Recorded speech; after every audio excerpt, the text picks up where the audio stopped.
சாந்தி 28/4/2024. ஓம் சாந்தி. அவ்யக்த பாப்தாதா மதுவனம்.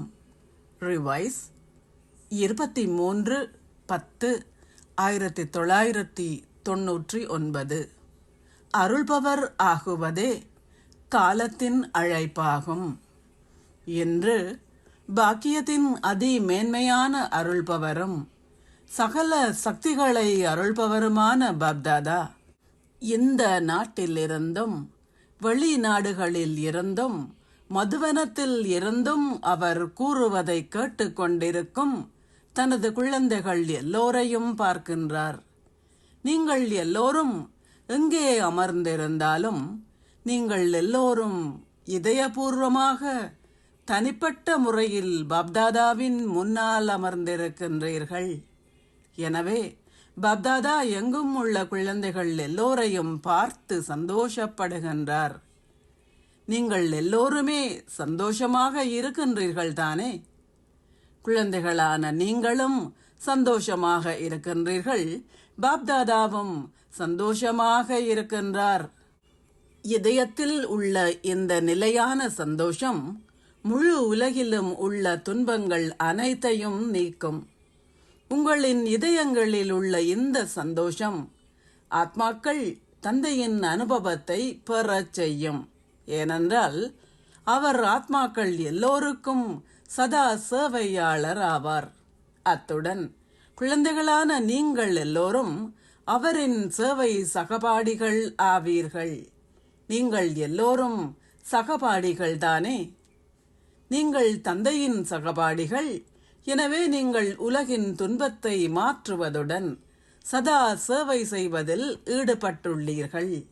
இதுவே சந்தோஷமாக இருப்பதற்கான வழிமுறை ஆகும்.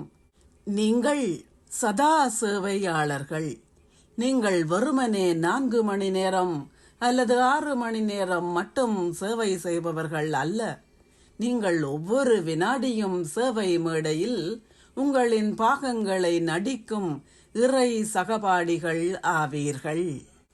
தந்தையைப் போல் அருள்பவராக இருக்கும் உணர்வுகளை கொண்டுள்ள எங்கும் உள்ள குழந்தைகள் எல்லோருக்கும் நினைவை கொண்டிருந்து சேவை செய்வதில் சதா ஈடுபட்டுள்ள மேன்மையான ஆத்மாக்கள் எல்லோருக்கும் தமது இலட்சியத்தையும் தகைமைகளையும் சமமாக ஆக்குகின்ற இறைவனின் சேவை சகபாடிகள் எல்லோருக்கும் சதா அன்பாகவும் தந்தைக்கு சமமாக இருப்பதுடன் நெருக்கமாக இருப்பவர்களுக்கும் பாப்தாதாவின் கண்ணின் நட்சத்திரங்களுக்கும் சதா உலகிற்காக உபகார உணர்வுகளை கொண்டுள்ள கருணை நிறைந்த ஆத்மாக்களுக்கும் பாபாவிடம் இருந்து தொலைவில் அமர்ந்துள்ள அல்லது மதுவனத்தில் கீழே தியான மண்டபம் ஹிஸ்டரி மண்டபத்தில் அமர்ந்திருக்கும் மாஸ்டர் மன்னிப்பு கடல்களுக்கும்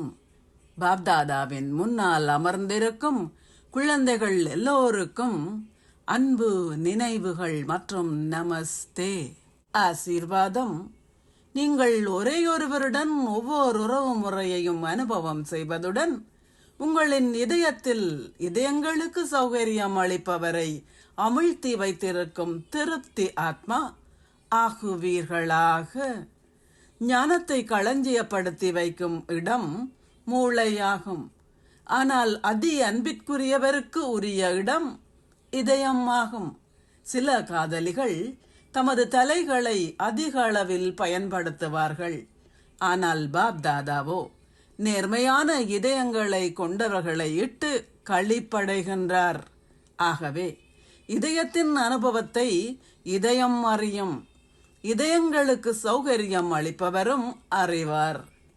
தமது இதயபூர்வமாக நினைவை கொண்டிருந்து சேவை செய்பவர்கள் குறைவாகவே சிரமப்படுவார்கள். அவர்கள் மகத்தான திருப்தியை அனுபவம் செய்வார்கள். தமது இதயபூர்வமாக செயற்படுபவர்கள் சதா திருப்திக்கான பாடல்களை பாடுவார்கள். அவர்கள் காலத்திற்கு ஏற்ப ஒரேயொருவருடன் ஒவ்வொரு உறவு முறையையும் அனுபவம் செய்வார்கள். ஸ்லோகம்: அமிர்த வேளையில் புத்தியை வறுமையாக்கிக் கொண்டு அமர்ந்திருங்கள், சேவை செய்வதற்கான புதிய வழிமுறைகளின் தொடுகையை பெறுவீர்கள். ஓம் சாந்தி. நன்றிகள் பாபா.